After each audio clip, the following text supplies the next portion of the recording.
great pleasure to be here today and have the opportunity to talk about this event and the historic significance of the covered wagon Centennial of 1930. Quote that Travis just read appeared originally in the article in the Casper Daily Tribune on July 4th, 1930, and literally thousands did attend the event. There were different estimates depending upon what time during the event it was taken and the estimates of the crowds, but it was literally thousands. And in the interim since 1930, there hasn't been another event at Independence Rock of that size. The traffic to the event was, the management of the traffic was very significant. Another article appeared in the newspaper that really captured the excitement of the event. It said, Friday, the traffic on the highway was the greatest in the history of the state. There was unprecedented congestion as citizens from all parts of the nation and thousands from Casper motored to the scene of the greatest celebration ever held in Wyoming. The highway was literally lined for 55 miles with a solid stream of cars. The entire highway between Casper and the Rock and Rawlins and the Rock was rigidly patrolled by traffic deputies. This kept speeding at a minimum, straightened out traffic snarls, constantly reminded road hogs and fast drivers that no foolishness was in order. There were no serious accidents, just 2 minor fender benders. The sheriff commented, "We could never have been as successful as we were in handling the greatest celebration and crowds in our experience if it had not been for the generous cooperation of the public and the unfailing goodwill and good humor with which they followed all instructions." From April to December during the Covered Wagon Centennial, there were numerous events and celebrations held throughout the country to observe the Centennial. There was significant news coverage of the events, which called national attention to the Oregon Trail and the ongoing movement to preserve it. However, the 3 days at Independence Rock might be thought of as the marquee event, both in the diversity of the events involved and the diversity of people who attended and the groups they represented. Dignitaries, pioneers, Boy Scouts, and citizens from throughout the country. In discussing the significance of the celebration at Independence Rock, it's relevant to understand the backstory of the Centennial and how it came about. And, my remarks today are focused on these topics, and at the end I'll show a short video of some of the movie scenes taken at the celebration that were captured on 16mm film. The backstory begins with Ezra Meeker, as most backstories on the Oregon Trail begin with him. As we all know, Ezra Meeker was the renowned Oregon Trail pioneer who spent the last 20+ years of his life engaged in various initiatives to promote its marking and preservation. He also founded the Oregon Trail Memorial Association to pursue such initiatives. He was 96 at the time he founded the organization, and he was still going strong. In 1928, 2 years later, he received the famous Oxmobile from Henry Ford and began a cross-country trip in it that would take him over the Oregon Trail again. However, as we all know, what began as an exciting adventure for him ended very sadly. He became ill on the way to Detroit, where he was supposed to have met with Henry Ford, and he had to be hospitalized upon his arrival there. He finished his trip by train to Seattle, where he died in early December, several weeks before what would have been his 98th birthday. His famous dying words were that he could not go as his work was unfinished. Stated differently, there was a torch waiting to be passed. And in 1929, he died in December 28. 1929, the board was reorganized. My stepfather, Howard Driggs, became the new president. George Pratt became chairman of the board of directors. Meeker's death brought about the immediate need for new leadership, a new plan to carry on his mission, and most critically, an assessment of the funding and other resources necessary to accomplish the plan. Dr. Dirks is a professor at New York University and chairman of the English department in the School of Education. He was the son and grandson of Mormon trail pioneers. Apart from his career as an educator, he had a passionate interest in preservation of the stories of the trail pioneers and others involved in the exploration and settlement of the West.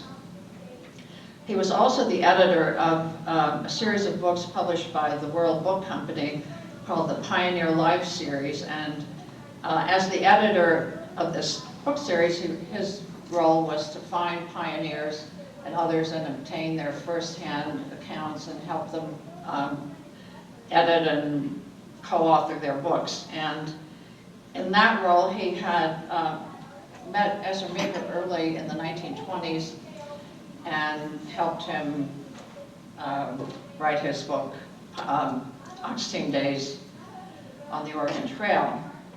And in that role also is how he came into contact initially with William Henry Jackson and helped him write his autobiography, Pioneer Photographer, later in the 1920s.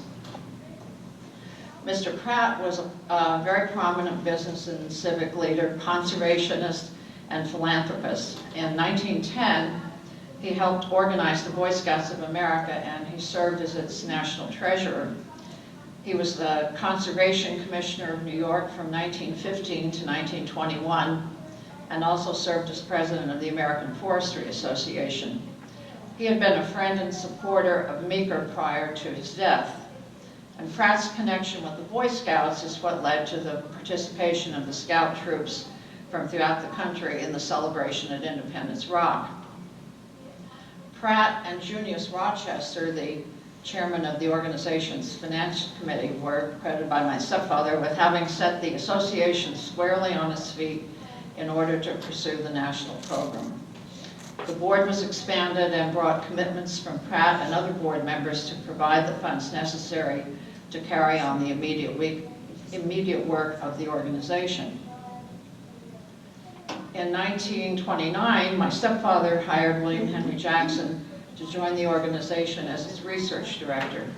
Jackson was 85 at the time, and he worked for the association up until his death in 1942 at age 99.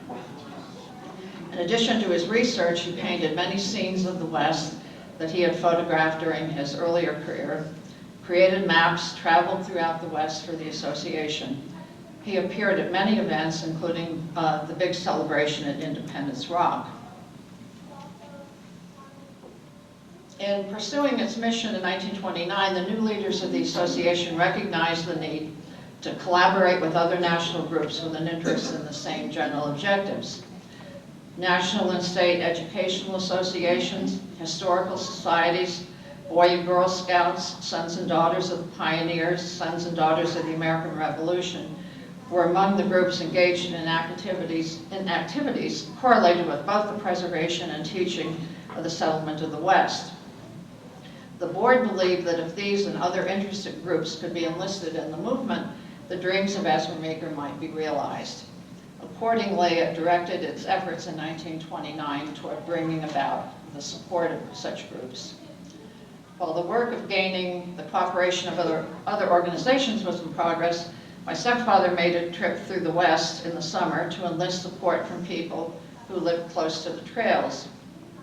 His trip began in St. Louis and took him to Independence, Missouri, where covered wagon trains assembled to begin their trek across the plains, to St. Joseph, the eastern terminal of the Pony Express, to Old Winter Quarters in Nebraska, where the Mormon migration began, to Kearney, Nebraska, near the old Pioneer Fort, to Walla Walla, Washington, the site of the Whitman Mission, and to Pocatello, Idaho, near Fort Hall. All this in one summer. At every spot he visited, he found support and enthusiasm for the initiative that the association had in mind. Critically, in August 1929, he met in Casper with Robert Ellison and a group of other Wyoming leaders and described the need for a challenging program that would, quote, this is my stepfather's words, rouse the whole nation, unquote. Ellison, who's shown in this photograph on the far left, former Governor B.B. Brooks, Senator Thomas Cooper, Dan Greenberg, Richard Evans, and others had already organized the Wyoming Historical Landmarks Commission in 1926. Ellison was the chairman. The commission had saved Fort Bridger and was taking steps to preserve Fort Laramie and other historic sites along the trail. Regional directors of the Oregon Trail Memorial Association from other trail states were also invited to participate in this meeting. The outcome of the conference was successful. It led to further meetings in New York and the development of a formal plan for a national celebration in 1930. Our Tom Ray wrote about this conference in his book, Devil's Gate, Owning the Land, Owning the Story, published in 2006. Tom noted that, quote, Driggs and other Trail Association directors visited Ellison and Casper, and they began planning an event at Independence Rock that remains unsurpassed. There would be other gatherings too, at Fort Laramie in August, at St. Louis in April, on Governor's Island in New York Harbor in June, but the gathering at Independence Rock was the biggest. Somewhere between 3,000 and 15,000 people were there, depending on who was counting. The longest and the only one, thanks to the Boy Scouts, with an entire book written about it. How the plan progressed from development to reality in the short time frame from late 1929 to early 1930 was a great success story.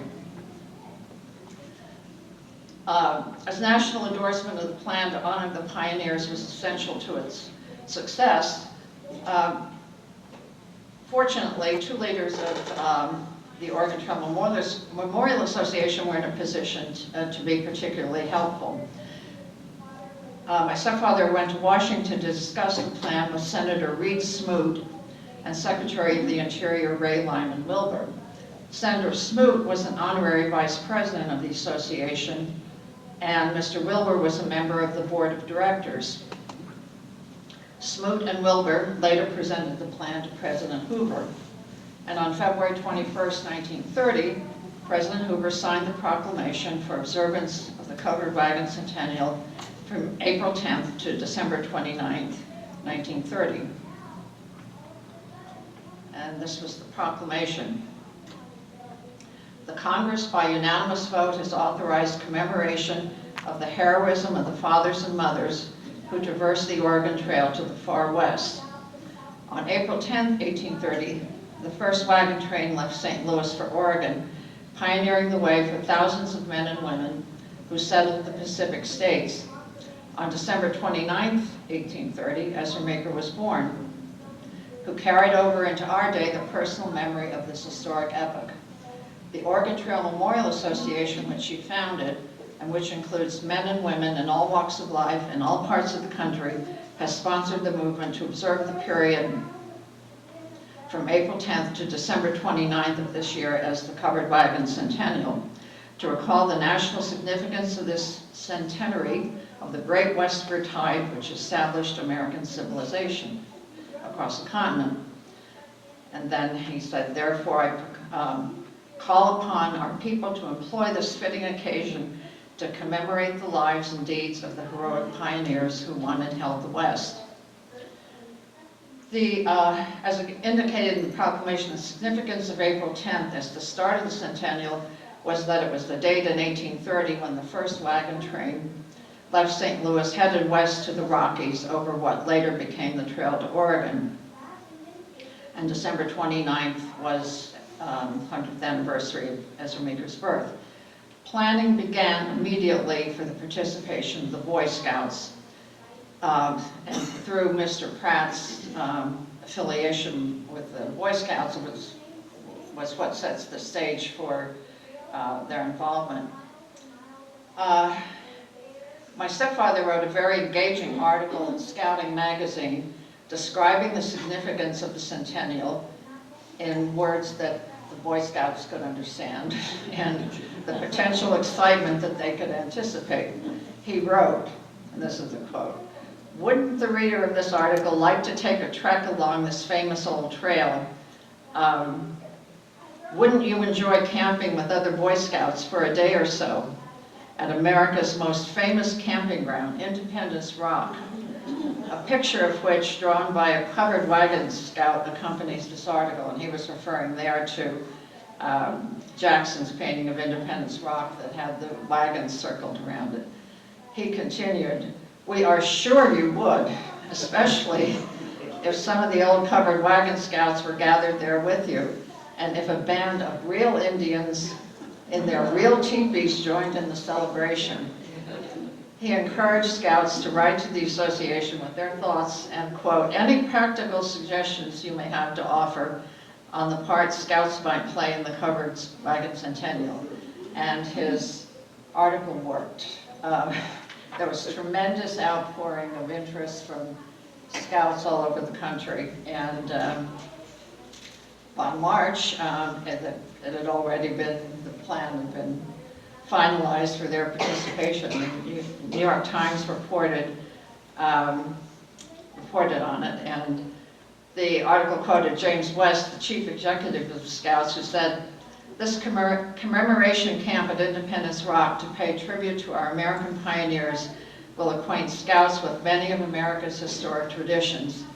It will enable them to comprehend more clearly the old Western life of the plains, and it will give them an active part in marking old trails and historic shrines which are identified with the opening and development of the West." The event on the opening day was in St. Louis. They celebrated to honor the departure of the wagon trade led by fur traders Jedediah Smith, David Jackson, and William Sublette. Their caravan to the Rocky Mountains in 1830 had demonstrated the feasibility of wagons navigating what later became the trail route. The reference in the proclamation to Oregon as the destination of the caravan created some confusion, as the caravan did not go that far, while nevertheless establishing the feasibility of doing so.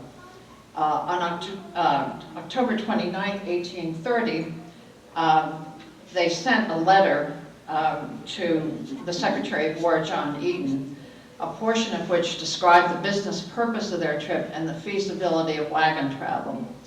They had taken over the fur trading business of General W.H. Ashley in 1826 and noted their past practice. They wrote, this is a quote from their letter, "Pack horses, or rather mules, were at first used, but in the beginning of the present year it was determined to try wagons, and in the month of April last, on the 10th day of the month, a caravan of 10 wagons drawn by 5 mules each and 2 Dearborns drawn by 1 mule each set out from St. Louis. Our route from St. Louis was nearly due west to the western limits of the state, and thence along the Santa Fe Trail, about 40 miles, from which the course was some degrees north of west, across the waters of the Kansas, and up the Great Platte River to the Rocky Mountains and to the head of Wind River, where it issues from the mountains. This took us until the 16th of July and was as far as we wished the wagons to go, as the furs to be brought in were to be collected at this place, which is or was the great rendezvous of persons engaged in that business. Here the wagons could easily have crossed the Rocky Mountains, it being what is called they called it the Southern Pass, referring to South Pass, had it been desirable for them to do so, which it was not for the reasons stated. So the bottom line, it demonstrated the feasibility of wagon travel.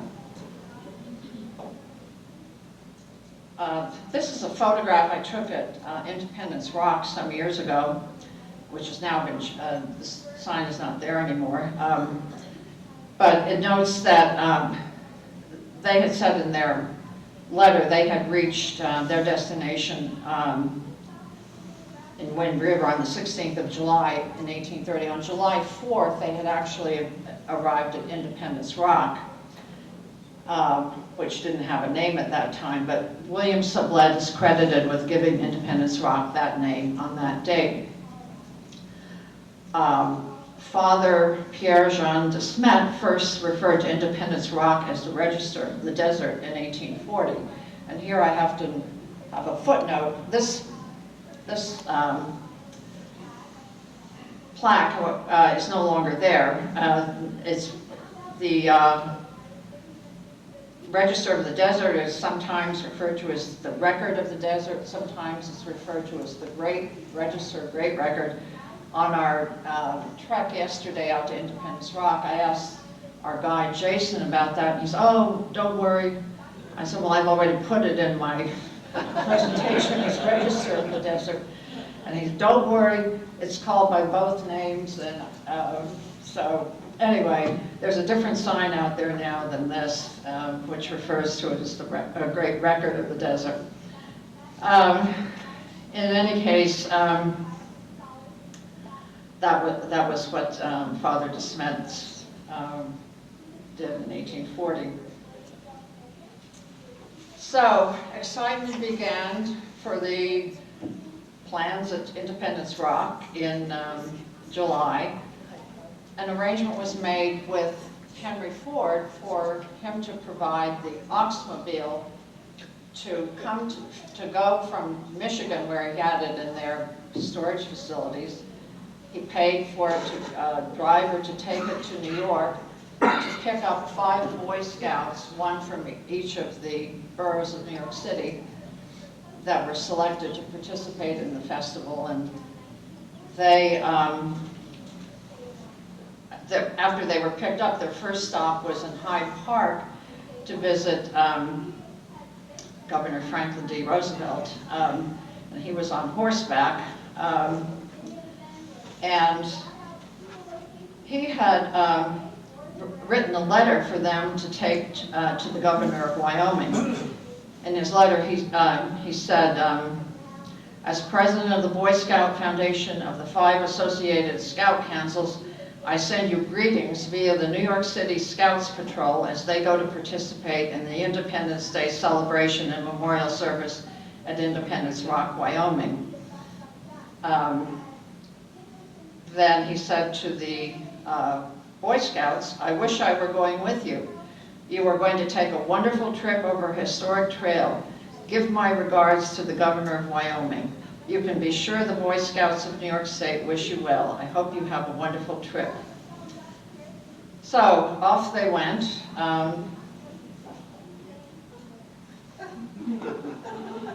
This was another group. This group was from Nebraska.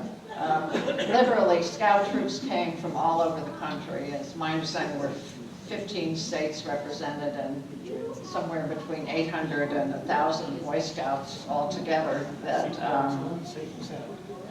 participated.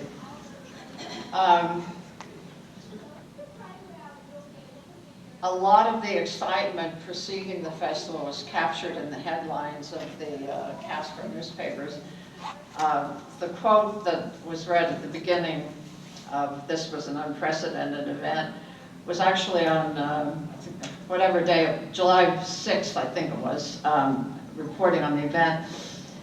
So I went on to newspapers.com to try to find that article in its entirety, and I found this incredible assortment. I mean, the number of articles daily, and there's always the banner headline in the week before the event.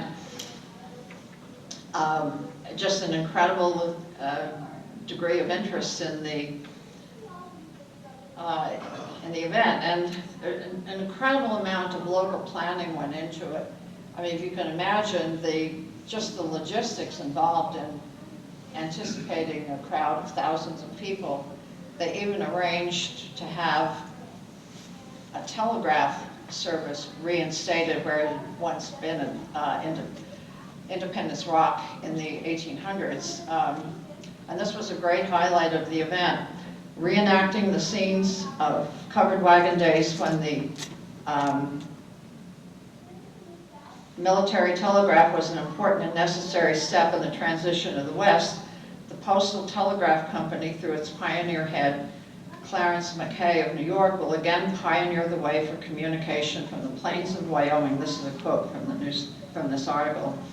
To give the public an opportunity to record their presence at the national landmark of Independence Rock, which was the beacon in the desert on the old Oregon Trail at the famed Sweetwater crossing. The Postal, as they refer to it, has established a connection at the headquarters camp of the celebration with direct wire service. Several other companies were involved in the arrangements, which will enable guests at the events to telegraph their friends as a souvenir greeting. And I note with interest we have a startling similarity today in our ability to have postcards given over to the rewrite and sent on to our friends back home. Some of the highlights of the event and photographs. The photograph in the upper left was the Natrona County Historical Society's tent at the event. On the upper right, people looking at the plaques on the rock. Lower left, William Henry Jackson is the man on the far left. And in the lower right, just a scene of the people who set up their tents and arranging the other activities. In these pictures, I think the picture on the upper left was actually taken in the July 4th program itself. The picture in the upper right was a group of Masons that were assembled on top of the rock as a reenactment of a meeting they had held there in the 1860s. And then the two lower photographs are more tense. One of the highlights of the event was Boy Scout Troop 21 from Woodmere, New York, had dedicated one of the Oregon Trail memorial plaques to all the unknown pioneers who passed this way to win and hold the West. On July 4th, this was the big day. From 9:30 in the morning until after 7 o'clock at night, there were nonstop events. Music, talks, dedications of plaques. Then at 1:30, the opening of the lodge on top of the rock for the Master Masons, and that was the photograph I was referring to, for commemorating the 68th anniversary of the first Masonic meeting held in this part of the Rocky Mountains at the same spot in 1862. More music, program at the Tom Sun Ranch, Devil's Gate unveiling of Oregon Trail markers, more music, and then a pageant in the evening. These were the markers dedicated at the Tom Sun Ranch. The photograph on the left were actually taken at the time. The two on the right were photographs I took more recently that showed the inscriptions a little more readably. The one on the left was in honor of the pioneer women that were buried in unmarked graves from 1836 to 1870.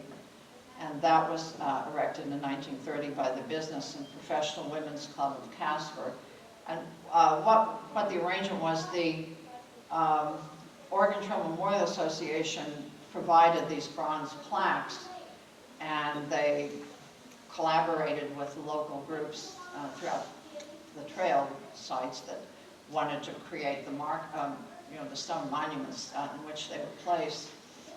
And Mr. Pratt, who was a very generous philanthropist, had paid either all or a big portion of the cost of arranging for these bronze plaques. The one on the right was actually, he had donated also, was to the pioneers buried. So the final day was July 5th, and then July 6th, paper reported the Boy Scouts were leaving, a sad event. That wasn't the end, though. In Wyoming, there was a celebration at Fort Laramie on August 15th. I obtained these copies of these communications from the Herbert Hoover Memorial Library, Presidential Library in Iowa. And it was very interesting. The one on the upper left, it says from the White House, Washington, was actually a transcription for the president of a telegram that he had received from the governor of Wyoming, who pointed out that they were holding a similar celebration and wanted a special greeting to be sent to them. And interestingly, the event was held on August 15th, and they only requested it a day or two in advance, but they got an immediate response, and President Hoover sent a very nice telegram back in the lower left commemorating this event as well. And then the governor wrote a very nice letter back to him, thanking him for sending the telegram. There were events held throughout the country during the period of the Centennial, and as I indicated earlier, my stepfather had gotten commitments of support from a number of organizations. There's literally a whole book written about the Centennial and the diversity of events. The final event was a big gala in New York on December 29th, which would have been Meeker's 100th birthday. And Ray Lyman Wilbur, again, who was the Secretary of the Interior and the board member of the organization, was the main speaker at the event. And that was the official end of the Centennial. My stepfather wrote a letter, which, again, this turned up in the documents I obtained from the Hoover Library. And he thanked President Hoover for all that he had done to help bring about national recognition of the Oregon Trail. There was a separate plaque that was created to recognize the Pony Express Trail, because the Pony Express Trail had followed the Oregon Trail for about 1,000 miles. Mr. Pratt, who's in the center of the picture on the left, had arranged for the sculptor, Mr. Proctor, to create the separate plaque, and this was an event at the Oregon Trail Mobility Association's office in New York, where he showed the plaque to Mr. Pratt and to William Henry Jackson. And those plaques were posted at various key Pony Express sites along the trail. Mr. Pratt is in the photograph at the right. Those of you who are from Utah or have been there may recognize this monument on South Main Street does anybody recognize this? On April 3rd, 1931, the organization presented 2 of these plaques to President Hoover in a ceremony at the White House. And they invited the Boy Scout troop from Woodmere, New York, to come and participate in the ceremony, as they had been the first Boy Scout troop that had installed one of the plaques at Independence Rock. These are photographs that I took. These plaques are still some sites along the trail. The one on the left at Fort Bridger has both of them. The one on the center at Redbeards. And on our trek yesterday, Jason, the tour guide, pointed out apparently this plaque was stolen, and what's in the middle is a replacement of what was there. And then at Fort Laramie, there's an Oregon Trail plaque. A year later, in June of 1931, there was a group from Utah that came back Utah delegation of covered wagon pioneers and sons and daughters of pioneers to dedicate a tablet at Independence Rock to the memory of the Mormon pioneers. So these are two books that I referred to earlier. The one on the covered wagon Centenniel and Ox Team Days is actually two books in one. The first half of it is an account of the events of the covered wagon Centenniel, and in very incredible detail, and all the support that was shown for the Centennial throughout the country. And the one on the right, Boy Scouts in the Oregon Trail, which Tom Ray had referred to in his quote that I read earlier, a whole book written about their participation in the event. And then Tom's book, I recommend it highly, not only because part of one of the chapters is devoted to a description of the Oregon Trail event, but it's a fabulous book in its entirety. Then there was an article in Overland Journal, fall of 1999, by Lee Underbrink. So if you have well, I guess everyone has access to the Overland Journal on the website. It's a very nice article with photographs of it. Now I have a video, which hopefully will work.